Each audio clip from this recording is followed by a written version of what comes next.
আসসালামু আলাইকুম সবাইকে। তোমরা যারা যারা এই মুহূর্তে আমার ভিডিওটা দেখা শুরু করেছো, আমি মনে করি তোমাদের প্রত্যেকেরই পরীক্ষা খুব সন্নিকটে।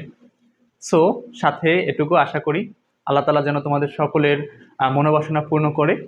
তো তোমাদের এই সময়টা অর্থাৎ পরীক্ষা যে খুব কাছাকাছি চলে আসছে, এই সময়টায় দুইটা জিনিসে খুব বেশি প্রবলেম হয় তোমাদের। সেটা হলো একটা জিনিস যে পরীক্ষার আগে পড়ার রুটিনটা আসলে কিভাবে করা উচিত সেটা তোমরা পারো না, বা টাইম যে মেনটেনটা এটা করতে পারো না, এবং কোন সাবজেক্টটা কোন সময়ে পড়বা এই জিনিসটা নির্ণয় করতে পারো না। কারণ অনেক সময় আমাদের সাবজেক্টগুলো নিয়ে বসলে দেখা যায় নিজের ভিতরে একটা গিল্টি ফিল হয়, বা হচ্ছে বিরক্তিকর ফিল হয় যে আসলে এই সাবজেক্টটা আমি কিছু পারি না তেমন, বা এই সাবজেক্টটা তো কঠিন লাগতেছে, পড়তে ভালো লাগতেছে না এখন। হ্যাঁ, সব কিছু মিলে একটা হতাশায় কাজ করে, তাই না? সবার ভিতরে একটা হতাশা চলে আসে। তো আজকে আমি এই দুইটা বিষয় ফাইন্ড আউট করে দেব। এক হচ্ছে তোমাদের পড়ার রুটিনটা কিভাবে কি করতে হবে এবং কত ঘন্টা কি পড়তে হবে, সাথে তোমাদের কোন সময় কোন সাবজেক্টগুলো পড়তে হবে, কিভাবে পড়তে হবে, সব কিছু বিস্তারিত আলোচনা করব। এজন্যই আমি এখানে লিখেছি যে পরীক্ষার আগে পড়ার রুটিন নিয়ে যত কথা, অর্থাৎ পড়াশোনার বিষয় নিয়ে তোমার পরীক্ষার আগে যত কথা আছে আজকে মোটামুটি ক্লিয়ার করে দিব, যাতে করে তোমাদের পরীক্ষার আগে কোনো টেনশন না থাকে এবং তোমরা একটা সুন্দর গুছানো প্রিপারেশন নিয়ে হলে যেতে পারো। সো সবাইকে অনুরোধ করব পুরো ভিডিওটা মনোযোগ সহকারে দেখো। যেটা হলো প্রথম, যে তোমরা হচ্ছে পড়ার সময়টা নির্ণয় করতে পারো না, বা পড়ার টাইমটা হচ্ছে বের করতে পারো না। এক্ষেত্রে আমি তোমাদের বলবো যে তোমরা অন্তত মিনিমাম এখন থেকে 8 ঘন্টা পড়াশোনা করবা। মিনিমাম 8 ঘন্টা। এটা এই 8 ঘন্টা হচ্ছে তোমার, তুমি যে আদার্স পড়াশোনা করো, তোমার কোচিং বলো, তোমার স্কুল বলো, তোমার প্রাইভেট বলো, এর বাইরে গিয়েও তোমার মিনিমাম 8 ঘন্টা পড়তে হবে। যদি তুমি হচ্ছে নিজেকে ওই পর্যায়ে নিয়ে যেতে চাও, অর্থাৎ প্রত্যেকেরই স্বপ্ন থাকে একটা পরীক্ষায় ভালো রেজাল্ট। শুধু ভালো রেজাল্টের মধ্যে আমরা সীমাবদ্ধ থাকি না, প্রত্যেকেরই স্বপ্ন থাকে A+, গোল্ডেন A+, তাই না? এখন কথা হলো যে স্যার আমি হচ্ছে এই 8 ঘন্টা সময় কিভাবে পাবো? আমরা আসলে সময়টার অপব্যবহার করে বলে আমরা এই 8 ঘন্টা সময়টা বের করে নিতে পারি না। তো আমি একটু দেখাই দিব যে তোমাদের 8 ঘন্টা সময় আসলে তুমি কিভাবে বের করে নিতে পারো। তো দেখো, তোমাদের সকালে তোমার যদি নামাজ পড়তে উঠো, অ্যাজ এ মুসলিম হিসাবে, যারা অন্য ধর্মাবলম্বী আছো তাদেরকেও বলবো ভোরে ওঠা উত্তম। ঠিক আছে? আমাদের একটা প্রবাদ আছে, early to bed early to rise makes a man healthy, অর্থাৎ তোমার তাড়াতাড়ি ঘুমাইতে যাওয়া এবং তাড়াতাড়ি ঘুম থেকে ওঠা আমাদের জন্য, স্বাস্থ্যের জন্য উপকার। তো তুমি ধরো নামাজ পড়তে উঠলা 5টার সময়, ওইটা নামাজ পড়া, তো 5টা থেকে তুমি আর ঘুমাইলা না। এখন একটু হিসাব করো, 5টা, 6টা, 7টা, 8টা, 9টা, এই 9টা পর্যন্ত তোমার তো স্কুল নাই কোনো, তাই না? এখানে পাচ্ছ কয়টা? 5টা টু 9টা, এখানে কিন্তু তোমার অর্ধেক টাইম তুমি পেয়ে যাচ্ছ। অর্ধেক টাইম তুমি পেয়ে যাচ্ছ, 4 ঘন্টা। ঠিক আছে? এরপরে তোমার স্কুল আছে মনে করলাম, এবং হচ্ছে তোমার স্কুলের পরে আবার বিকালে প্রাইভেটও আছে। ঠিক আছে? তো যাদের রাত্রে প্রাইভেট আছে তারা করবা কি, বিকালে তোমার হচ্ছে 2 ঘন্টা সময় বের করে নিবা, যাদের রাত্রে প্রাইভেট আছে। আর যাদের রাত্রে প্রাইভেট নাই, ঠিক আছে, যাদের রাত্রে প্রাইভেট নাই, বিকালে প্রাইভেট আছে, তারা বিকালের ওই 2 ঘন্টা ধরলাম প্রাইভেটে গেল, অর্থাৎ তুমি 10টা থেকে তোমার হচ্ছে 3টা পর্যন্ত স্কুলে ছিলা, তারপরে আসলা, রেস্ট নিলা, খাওয়া দাওয়া করলা, বিকালে 2 ঘন্টা সময় পাইলা, সেই 2 ঘন্টা সময় তুমি প্রাইভেট পড়লা। এটা তোমার বিকালে যদি প্রাইভেট থেকে থাকে। কেউ কারো সকালে থাকতে পারে, সকালে থাকলে তো অবশ্যই বিকালে নাই, তাহলে আবার বিকালে তুমি সেই 2 ঘন্টা যোগ করবা, 4 ঘন্টা। এরপরে তোমার হচ্ছে সন্ধ্যা হয় মনে করো এখন 6:30টায়, অর্থাৎ তুমি 7টা থেকে পড়া শুরু করো। 7টা, 8টা, 9টা, 10টা, 11টা, তোমার হচ্ছে 7টা থেকে 11টা। একটু লক্ষ্য করো, এখানেও কিন্তু 4 ঘন্টা। 8টা, 9টা, 10টা, 11টা, 4 ঘন্টা। ঠিক আছে? তাহলে দেখো 8 ঘন্টা কিন্তু আমার বের করা কোনো ব্যাপার না।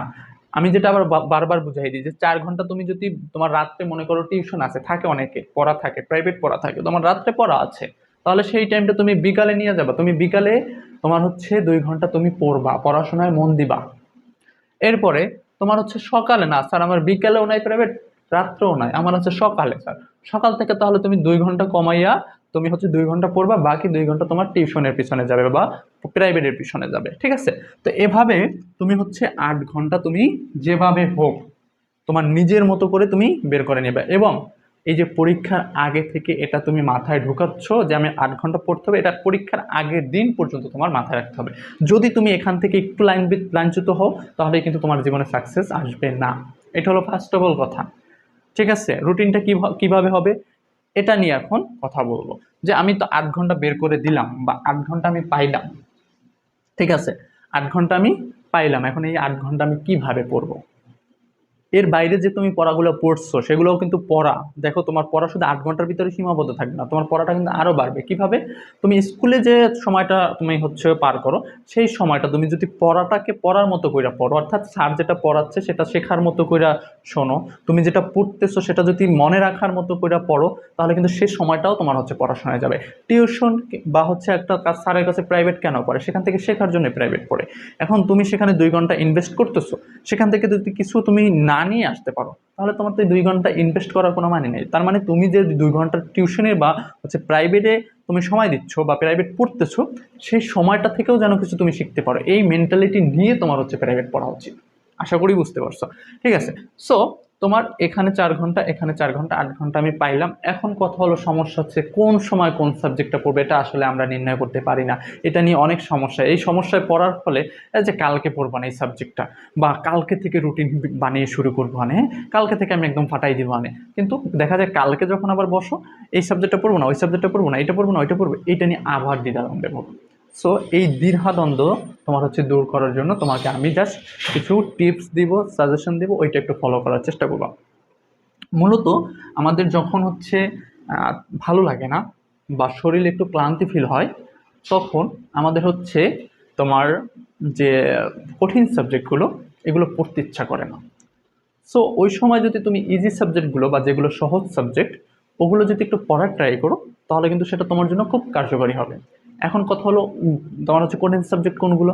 কঠিন সাবজেক্ট যারা জেনারেল, কম মানে একদম সাধারণভাবে যে সাবজেক্টদের বলা যায়, সেটা হলো গণিত এবং হচ্ছে ইংরেজি।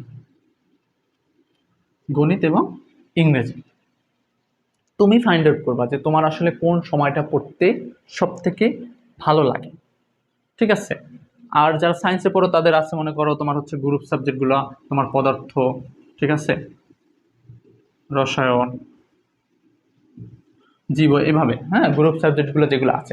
এখন তোমার একটু ফাইন্ড আউট করতে হবে, তো তোমার ভোরে যে তুমি সময়টা বের করছো, তখন কি তোমার আসলে পড়তে ভালো লাগে কিনা, বা তুমি যে সন্ধ্যার পরে সময়টা আছে তখন তোমার পড়তে ভালো লাগে কিনা।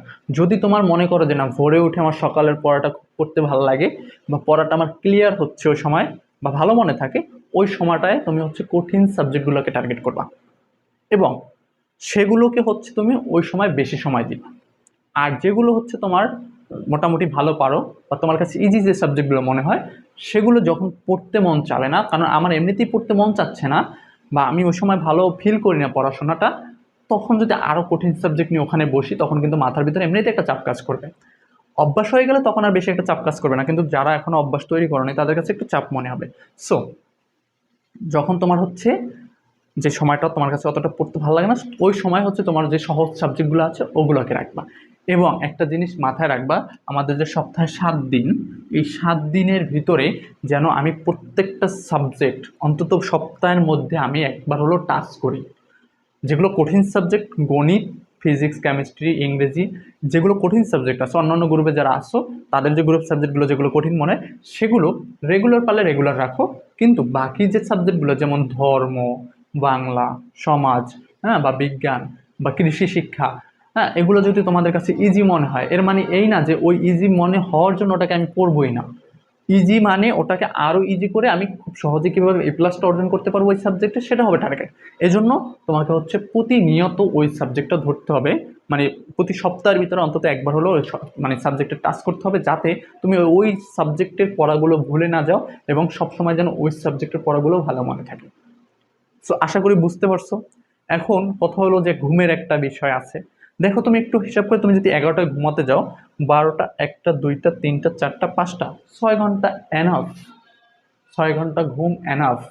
আর সব থেকে বড় কথা হলো, তুমি যদি ভালো রেজাল্ট করতে চাও, জীবনে বড় কিছু অর্জন করতে চাও, তাহলে তোমার হচ্ছে 6 ঘন্টা ঘুমের পর আর কিছুর দরকার পড়ে না। এর বাইরে তোমার মনে করো ওই যেটা বললাম যে একটা সময় তোমাদের আবার পরীক্ষা খুব কাছাকাছি আসলে স্কুলও কোচিং হবে না বা স্কুলের ক্লাসগুলো হবে না, তখন তুমি এই সময়টাকে আরও ইনক্রিজ করে নিতে পারো, আরও বাড়িয়ে নিতে পারবা, ঠিক আছে? সো তোমাদের ফার্স্ট টার্গেট হচ্ছে 8 ঘন্টার সময় তুমি যেভাবে হোক, সেটা সকাল বিকাল হচ্ছে রাত মেনটেন করে যেভাবে হোক 8 ঘন্টার একটা রুটিন করবা।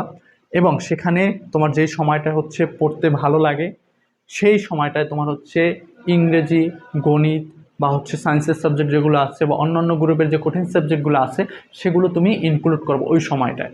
এবং আমি মনে করি তোমার 45 মিনিট, অনেকেই বলে থাকো যে কয় মিনিট টাইম দেবো, তোমার 45 মিনিট টাইম দিলে এনাফ। কারণ তুমি টানা এক নাগার একটা সাবজেক্টের 2 ঘন্টা পড়লে তেমন কিছু মনে থাকবে না।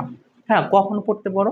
যখন তোমার বেসিক সব ক্লিয়ার, তুমি একটা অধ্যায় সম্পর্কে ভালো জানো, তখন তুমি টার্গেট নিবা যে আমি 2 ঘন্টা এই অধ্যায়টা বা 3 ঘন্টা এই অধ্যায়টা তোমার হচ্ছে কাভার করে দিব বা একবার আমি দেখে নিব। সেটা হলো টার্গেটের পড়া। কিন্তু যাদের এখন পর্যন্ত পুরো সবগুলো অধ্যায়ের বেসিক ক্লিয়ার হয় নাই, সবগুলো বইয়ের বেসিক ক্লিয়ার হয় নাই, তাদের জন্য 8 ঘন্টা মিনিমাম পড়াশোনা করতে হবে। আর যাদের এখন পর্যন্ত বেসিক ক্লিয়ার হয় নাই, তাদেরকে বলবো আমি অনলাইন একটা প্রাইভেট ব্যাচ চালু করেছি, ইতিমধ্যে তোমরা অনেকেই জানো। অনেক স্টুডেন্ট অলরেডি ভর্তি হয়েছে, ক্লাস চলমান।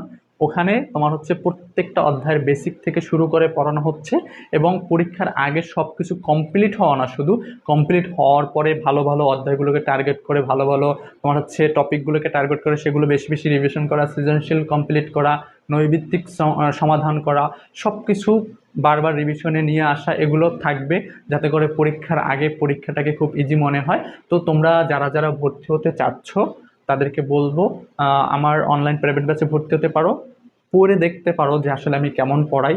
হ্যাঁ, তোমার কাছে যদি পড়াটা ভালো লাগে তাহলে তুমি কন্টিনিউ করতে পারো। যারা ভর্তি হতে চাও তাদেরকে বলবো অবশ্যই তোমার হচ্ছে এই নাম্বারে হোয়াটসঅ্যাপে যোগাযোগ করো, 01709139864। ঠিক আছে, এই নাম্বারে আমার হোয়াটসঅ্যাপ খোলা আছে। এই নাম্বার হোয়াটসঅ্যাপে হচ্ছে তোমরা মেসেজ দিলে বিস্তারিত সব কিছু জানতে পারবে, কিভাবে কি পড়ানো হয়। অথবা তোমাদের হচ্ছে আমার চ্যানেলে ভর্তি বিষয়ে বা হচ্ছে অনলাইন প্রাইভেট বিষয়ে ভিডিও দেওয়া আছে, চাইলে সেটাও দেখে নিতে পারো। কিন্তু সব খুব সহজে আমার সাথে সরাসরি যোগাযোগ করার জন্য তোমরা হচ্ছে এই নাম্বারে হোয়াটসঅ্যাপে মেসেজ দিলেই হবে, 01709139864। ঠিক আছে? তো আশা করি আজকের ভিডিওটা যারা দেখেছো তারা কিছুটা হলেও উপকৃত হয়েছে এবং কীভাবে কী পড়তে হবে সেটা সম্পর্কে মোটামুটি ধারণা পেয়েছো।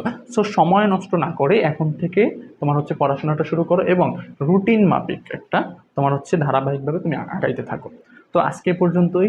যারা পুরো ভিডিওটা দেখেছো তাদেরকে অসংখ্য ধন্যবাদ। আল্লাহ হাফিজ।